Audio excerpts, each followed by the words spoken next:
Educational meeting में जब हम बात करते हैं, जब हम बच्चों के बीच होते हैं, हमारा डायरेक्ट कांटेक्ट किसके साथ होता है? बच्चों के साथ। तो ये समझना बहुत जरूरी है कि जब हम बच्चों के बीच होते हैं तो कई ऐसी समस्याएं आती हैं जो हर विद्यालय का अलग अलग हो सकता है। और हम लोग जैसा कि लास्ट क्लास में बता रहे थे कि एजुकेशन में 3 ट्राइपोलर प्रोसेस में टीचर, स्टूडेंट एंड करिकुलम और इन्वायरमेंट मैटर करता है, तीनों चीजें। तो वो हर एक विद्यालय का अलग होता है, वहाँ के बच्चे अलग होते हैं, वहाँ का वातावरण अलग होता है, वहाँ के पाठ्यक्रम अलग होते हैं, वहाँ की समस्याएं भी भिन्न भिन्न प्रकार की होती हैं। जो जनरल रिसर्च होता है वो काफी लंबा होता है, फिर उसको आप मास स्केल पे जनरलाइज करते हैं।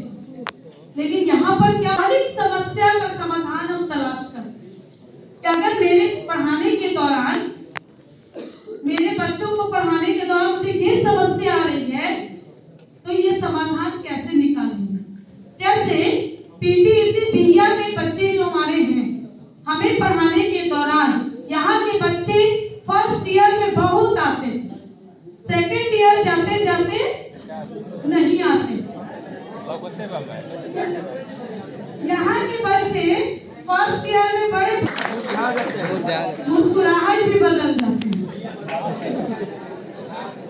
तो ये समस्या पीटीईसी बिहिया का हो सकता है, सेम समस्या किसी और ट्रेनिंग यहाँ की समस्या का समाधान। ये छोटा सा एग्जाम्पल, हम लाइलाज बीमारी की बात नहीं कर रहे हैं, हम इलाज होने लायक बीमारी की बात कर रहे हैं। तो समझना ये है कि जब आप विद्यालय में हैं समझ में आता है कि बच्चे को कठिनाई है, जोड़ घटाव संबंधी समस्या है, सिंबल्स को नहीं आइडेंटिफाई कर रहे हैं, वर्ड्स को जोड़ के नहीं पढ़ पा रहे हैं। जैसे राखी ने एक एग्जांपल दिया कि पेड़ पौधों के डिफरेंसेस को नहीं समझ पा रहे हैं, तो हम तब समझने लगते हैं कि इस समस्या से हम बच्चों को कैसे निकालें और तात्कालिक सॉल्यूशन खोजने लगते हैं। तो सबसे पहला चरण किसी भी रिसर्च में, रिसर्च क्या है एक बात यहाँ से जान लो, चाहे वो रिसर्च जो भी हो, चाहे सोशल रिसर्च हो, चाहे साइंटिफिक रिसर्च हो, रिसर्च हमेशा साइंस में भी हो रहा है। ये तो नहीं कह सकते हो कि वो साइंटिफिक नहीं हो रहा, क्योंकि विज्ञान क्या है, विज्ञान को अगर हम एक लाइन में परिभाषित करें तो विज्ञान क्रमबद्ध तरीके से प्रयोगों एवं परीक्षणों द्वारा प्राप्त ज्ञान को हम क्या कहते हैं? विज्ञान। और किसी भी अनुसंधान में, किसी भी रिसर्च में आप स्टेप बाय स्टेप प्रोसीजर को फॉलो करते हैं और जब तक समस्या का पता नहीं लगाएंगे अनुसंधान करना है। पहला Hindi, English, math, EVS and fifth जो होगा वो आपके 6 to 8 में जो आपने विषय का सिलेक्शन किया है, तो आपका 5 प्रॉब्लम। तो अब से जब आप विद्यालय जाएंगे कोशिश होनी चाहिए कि छापा छापी मेथड नहीं,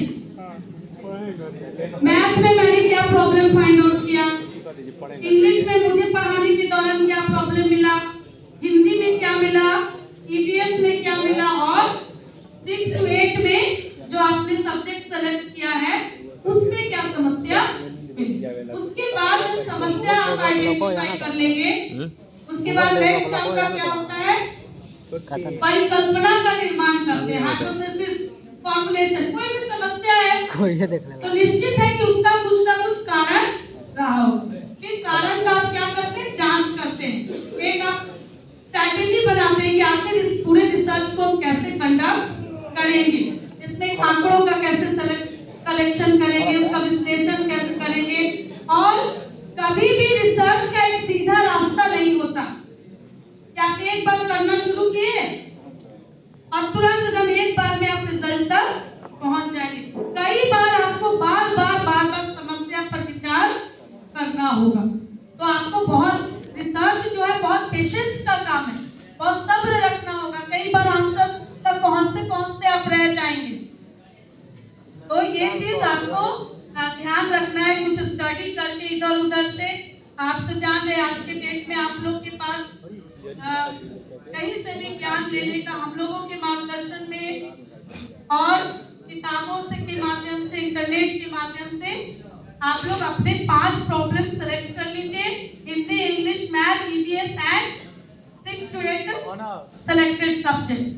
5 एक्शन रिसर्च आपका रेडी होना चाहिए कि आप एक समस्या का तात्कालिक समाधान कैसे निकालते हैं। और निश्चित रूप से जब आप करेंगे और ये जो करने के दौरान जो आपका अनुभव में भी बहुत ज्यादा इनहांस करें।